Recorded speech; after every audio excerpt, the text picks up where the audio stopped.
What is a bonus issue? A bonus issue is an additional offer of shares that is extended to current shareholders. Sometimes known as a scrip issue or a capitalization issue, this type of additional issue of stock is sometimes employed as a strategy to avoid increasing the total dividend payout to shareholders.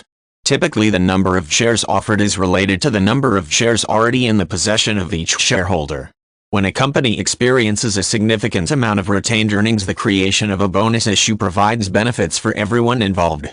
The business has the opportunity to capitalize those earnings into shareholders' capital, while investors have the opportunity to receive additional shares of stock. A similar set of benefits emerges when the assets of a company are reassessed and additional reserve funds are identified. Since a bonus issue is usually calculated based on the number of shares held by each investor, shareholders are motivated to acquire more shares before the next bonus issue is likely to be extended. This in turn increases the shareholder capital in the possession of the company, although it does not increase the amount of shareholders' funds. This is because the funding that backs the shares is obtained by executing a transfer of funds from the retained earnings or the reserves. A business that periodically extends a bonus issue to shareholders also benefits in terms of public relations.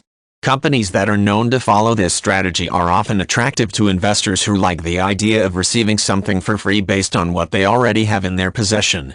Since a bonus issue is usually calculated based on the number of shares held by each investor, investors are motivated to acquire shares of the stock before the next bonus issue is anticipated. Investors can identify businesses that use this strategy from time to time by investigating the history and past performance of a given stock.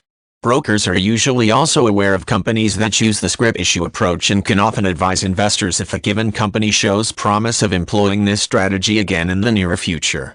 While there are a number of ways to formulate the amount of a bonus issue, one common method is to provide each investor one additional share for a set number of shares he or she already owns. For example, company may decide to structure the bonus issue so every investor receives 1 share for every 10 shares already in the shareholder's possession. The same formula may be used each time a new capitalization issue is extended, or the company may evaluate the amount of the additional reserve or retained earnings and determine a different method of providing the additional shares.